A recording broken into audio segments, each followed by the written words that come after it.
Assalamualaikum warahmatullahi wabarakatuh. Alhamdulillahirabbil alamin wassalatu wassalamu ala asrofil anbiya'i wal mursalin wa ala alihi washabbihi ajmain, amma ba'd.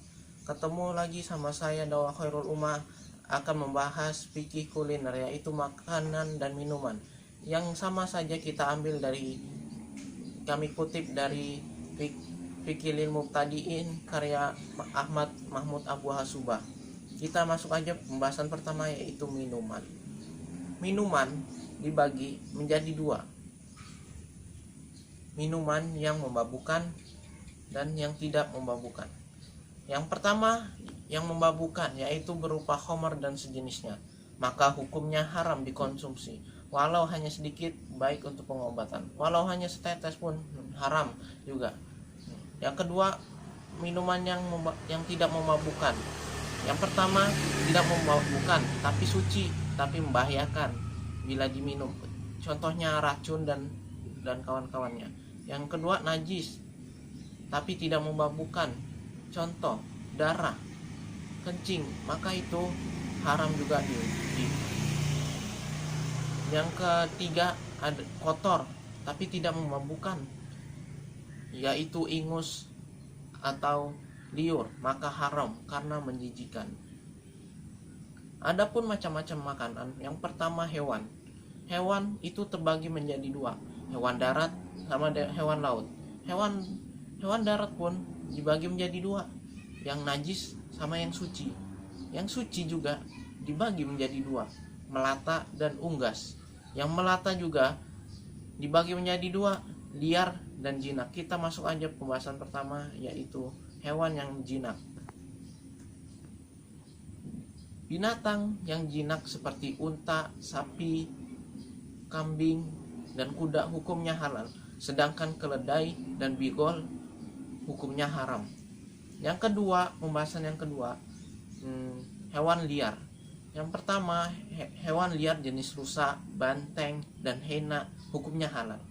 Yang kedua, luwak, kelinci, landak, dan marmot hukumnya halal. Yang ketiga, kadal gurun atau dap, jerboa, dan burung unta hukumnya halal. Kucing dan serangga seperti kumbang, semut, nyamuk, lalat itu hukumnya haram.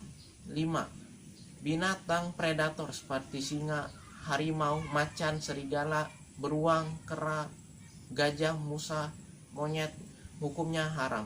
Yang keenam, burung predator seperti elang, alap-alap, raja wali, gagak, kecuali gagak sawah yang bulunya hitam paruh dan kakinya merah, pemakan tanaman dan bukan pemakan bangkai, hukumnya haram.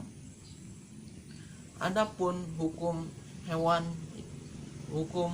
persilangan. Yang pertama, hasil persilangan antara hewan halal dan hewan haram hukumnya haram, seperti serigala dan hyena. Yang kedua, makruh, binatang jalala, makanan barang najis. Apabila jalala dikarantina 3 hari, maka tidak makruh, seperti ayam makan darah. Apabila dia dikarantina 3 hari, maka tidak makruh. Yang keempat, adapun daging yang sudah berbau, maka tidak haram untuk dikonsumsi. Kita masuk pembahasan baru, yaitu hewan laut. Semua hewan laut hukumnya halal, kecuali yang amfibi. Apa itu amfibi?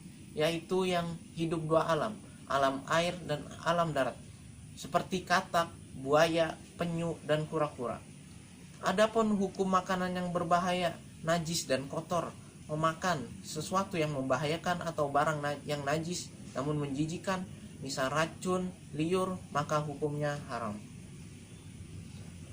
Adapun masuk pembahasan baru, yaitu tanaman. Semua tanaman itu halal, kecuali yang terkena najis atau membahayakan atau yang memabukkan, seperti ganja.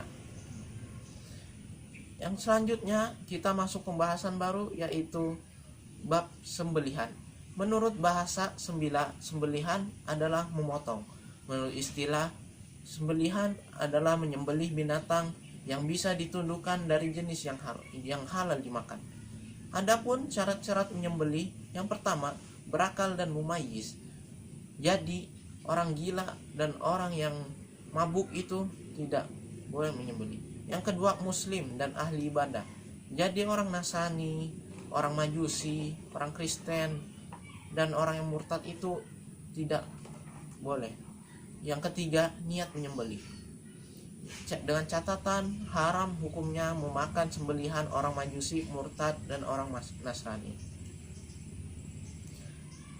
Adapun alat-alat alat menyembelih, yang pertama, alat menyembelih harus tajam kecuali gigi, tulang, dan kuku. Hukum menyembelih dalam keadaan darurat, seperti apabila unta atau sejenisnya jatuh dalam sumur kemudian tidak bisa kembali lagi, maka menyembelihnya dan menusuk bagian manapun dengan senjata tajam. Hukumnya adalah halal dimakan. Adapun hukum menyembelih janin, yaitu menyembelih janin yang masih dalam perut ikut sembelihan induknya, sedangkan bagian tubuh binatang yang terpotong dalam keadaan hidup maka dihukumi bangkai kecuali rambutnya, kecuali sudah disamak. Kita masuk bab baru, yaitu berburu. Menurut bahasa, berburu adalah mengambil, menjerat, menangkap, atau semacamnya. Dan adapun istilah memburu, istilah adalah memburu binatang halal yang masih liar dan tidak ada pemiliknya. Hukum berburu adalah halal yang telah disyariatkan dalam Al-Quran. Adapun alat-alat berburu, yang pertama dengan binatang yang sudah terlatih, contoh anjing dan elang. Yang kedua boleh menggunakan panah. Yang ketiga boleh juga menggunakan senapan. Adapun syarat-syarat pemburu, yang pertama hendaknya orang yang menyembelih halal, seperti orang muslim dan ahli kitab. Jadi orang Nasrani, orang Majusi, orang Kristen, dan orang murtad itu tidak boleh menyembelih hewan buruan. Yang kedua, orang yang tidak halal sembelihannya diharuskan tidak mengambil peran apapun dalam melepaskan hewan buruan. Yang ketiga, tidak dalam berihram. Apabila sedang dalam berihram, maka ihramnya itu tidak sah. Yang keempat, menyaksikan langsung hewan buruannya. Syarat-syarat hewan buruan yang boleh dimakan. Yang pertama, binatang buruan boleh dimakan apabila benar-benar terluka atau oleh panah atau peluru senapan, atau hewan buruan itu mati sebelum disembelih. Hewan memburu dilepaskan oleh orang yang mampu melihat buruannya dan sembelihannya halal. Yang kedua, binatang buruan tidak memakan hewan buruan sedikit pun. Yang ketiga, orang yang berburu harus melihat langsung buruannya sebelum melepaskan hewan pemburu. Orang yang melepaskan anjing buruannya tanpa melihat buruan, kemudian ternyata anjingnya kembali dengan membawa hewan buruan, maka hukumnya tidak halal dimakan, sebab ia melepaskan anjingnya tidak dihukumi sedang berburu. Dan yang terakhir ini adalah catatan. Adapun catatannya, 1. Hewan berburu menggunakan jaring yang ada besinya, terus hewan tersebut terjebak dalam jaring tersebut, maka dihukumi tidak halal dimakan. Yang kedua, orang yang pakai panah atau senapan, apabila panah atau peluru tersebut mengenai buruan lain, maka dihukumi halal dimakan. Yang ketiga, orang yang yakin mendapat buruannya dengan binatang pemburu atau panah atau peluru, maka dia boleh mengambil sebab ia telah berusaha menangkapnya. Yang keempat, yang terakhir ini adalah apabila ada 2 orang yang melepaskan anak panah ke arah satu binatang, kemudian tidak tahu panah siapa yang mengenai duluan, maka boleh dimakan atau dibagi rata antara keduanya. Mungkin itu dari saya, pembahasan tentang berburu, sembelihan, dan fikih kuliner.